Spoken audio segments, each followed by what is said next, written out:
tweeted that. Is he a member of the government? So he tweeted that there is no need you coming here to protest over this bond issues. And so, what's your take on that? He can decide on. He doesn't decide for me what I need to do and what I do not need to do. It's as simple as that. I don't have time for things like that. People like that are not important to me or to my life. It's a disturbance. That's all I've got to say about it. What do you say to the new directive from the new statement coming from government that there is an option, a voluntary option that you can sign on and get your monies paid? But that whole program is now over, isn't it? Yes, and we chose not to sign on to it.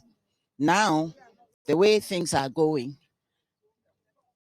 what I sense and what I smell is the creation of two categories of people or two classes of people. Those who have been exempted by the hey, you want me to lick it? Those who have been exempted by the issuer, I think Doctor was very clear with the distinction. Yes. And then now they are calling those who refused to sign on to the debt exchange. They're calling them self-exempted. No, they simply refused to sign. They just simply want to stand by the original bond that they have with the government. And the word bond is not used as a casual term. Bond means tied to. Yes. And when a government bond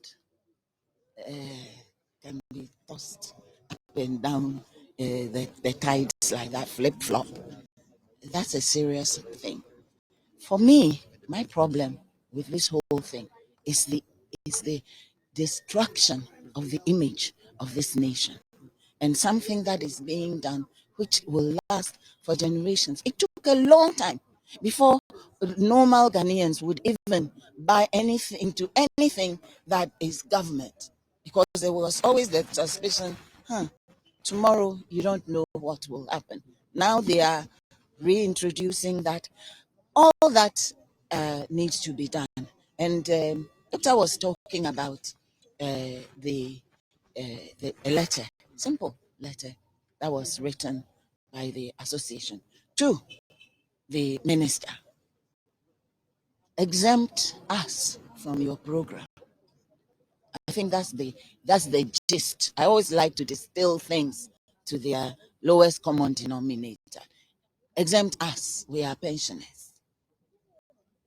Up to now, I've seen a copy of the letter. It's dated 7th January. According to Doctor, it was delivered on 10th January. Up to now, there's not even a note. I'm not even saying a letter, a note of acknowledgement. And yet, a few days ago, similar letters that had been written to the minister have been responded to, whereby he has categorically exempted other groups. Why?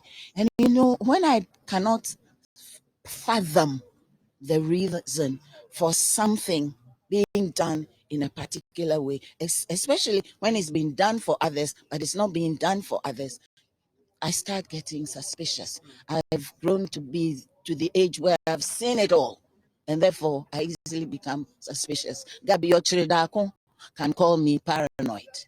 I don't care.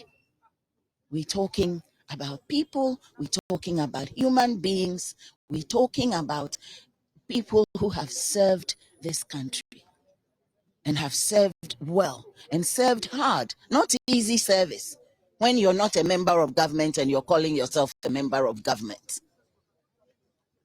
So that's all I've got to say about this matter. That's why I'm still sitting here. Okay. Is there a mistrust for government where you cannot take government on its own word when it says it will honor your bond? Paper talks. Paper talks. empty talk flies with the wind.